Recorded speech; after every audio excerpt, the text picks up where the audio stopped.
We have an update, or more so, I guess, a message of hope from Ryan Larsen's older sister, Taylor Larsen. And I'll just read it to you. On Tuesday, Taylor Larsen, the older sister of Ryan Larsen, provided an update on her family and the search for her missing 12-year-old brother.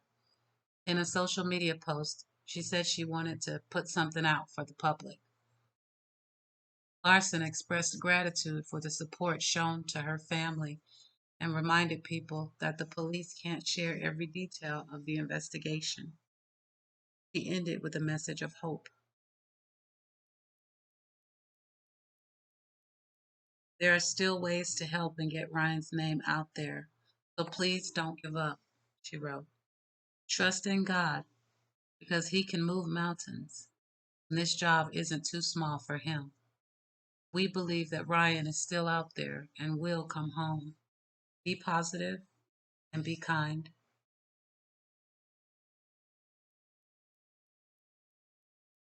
I actually went ahead and pulled up her entire post. And it reads, Hi everyone.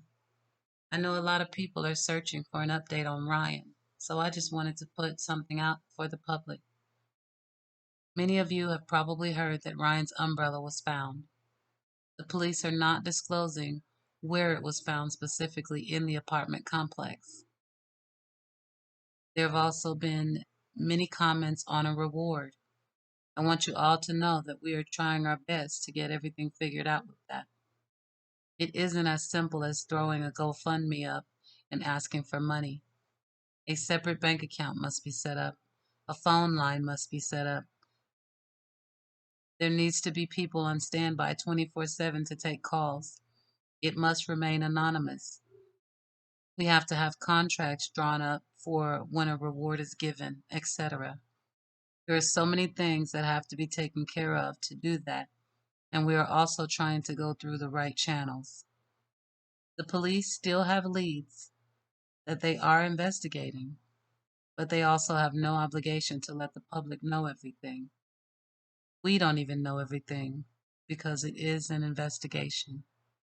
We are trusting that the police will do their job and that God will protect Ryan. We appreciate everyone who has supported us and prayed for Ryan. The generous things that you do will never be forgotten. We don't want anyone to forget Ryan, so please keep spreading the word. If you have flyers, keep putting them out wherever you go. When that big storm came in recently, we noticed that it knocked down a ton of posters. Me and my mom ended up replacing and putting up about 50 flyers last week. There are still ways to help and get Ryan's name out there, so please don't give up. Trust in God because He can move mountains, and this job isn't too small for Him. We believe that Ryan is still out there and will come home. Positive and be kind. Taylor Larsen. And the update now. Ryan Larsen search. La Vista police brought in top U.S. experts who do landfill searches.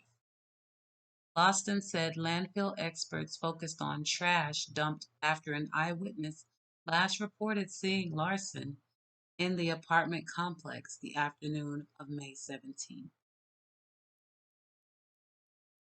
This wonderful update is as of today, July 20th, 2021. We've learned La Vista police actually looked into searching 2 area landfills for Ryan Larsen. Could he have been hiding in a dumpster?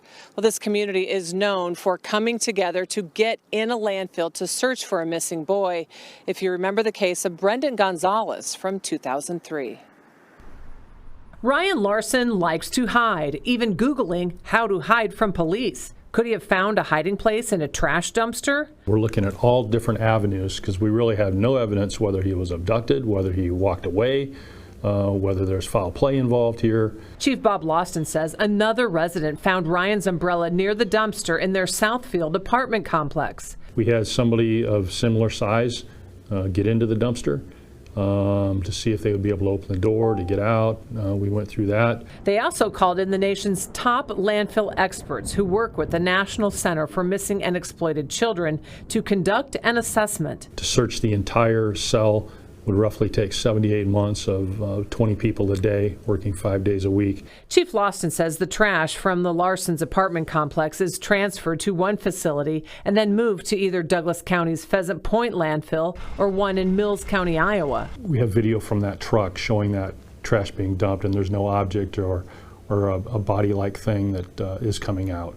This type of search is not out of the question. 18 years ago this month, Plattsmouth police led the search of the Sarpy County landfill after a father admitted to killing his 4-year-old son and putting his body in a Bellevue dumpster.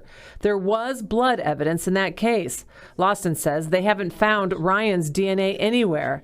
And then they compared a witness timeline to the trash pickup. We have a live witness and possible video footage that shows him, roughly an hour or so after that trash had been dumped.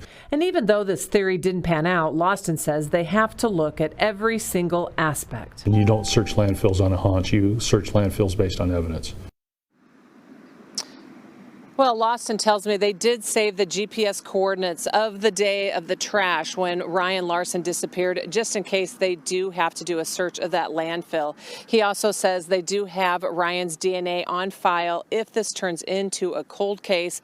And as of right now, they're going through video in other parts of the area just to see maybe how far Ryan Larsen ventured away from home. Reporting live in La Vista, Michelle Bandur, KETV Newswatch 7.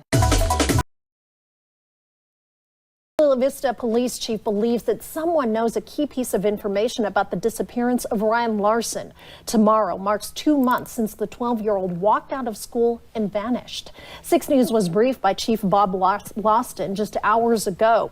He says they are actively working the case, but there's simply not a lot of good information coming into his office. The chief says that while they are still following up on some initial leads, again, he believes that someone knows something that could solve this case. So if you do have a tip for police, you can call the number right there on your screen.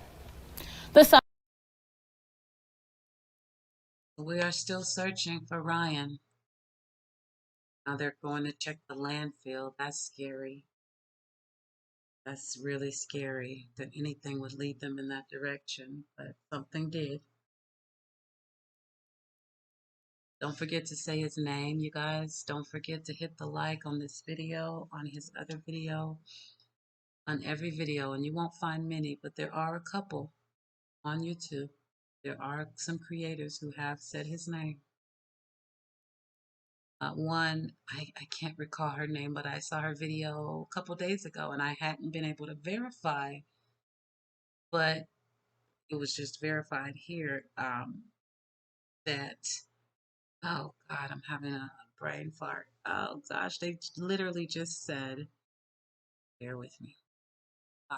Yes. I heard her say it, but I didn't know until just now. He literally Googled how to hide from police. I found it hard to believe at first. I'm like, yeah, I guess he did. Out there now on the media, not that I didn't believe her, but I just can't report what I hear. Just heard it. And I didn't want to believe it, but he did. So I don't know what that's about. Did he go hide and it turned into an accident, or what in the world is going to happen? So far, no foul play is suspected or mentioned. And the parents do have sort of a spokesperson speaking. The mom does on her behalf. I don't love that, but I don't, again, don't have any reason to feel one way or the other. Right now, there's literally nothing to really go on except the umbrella that they found. They're being, as we say, tight-lipped about that. So let's pray for Ryan. Let's say his name. And stay tuned, beautiful people. And we'll keep you posted.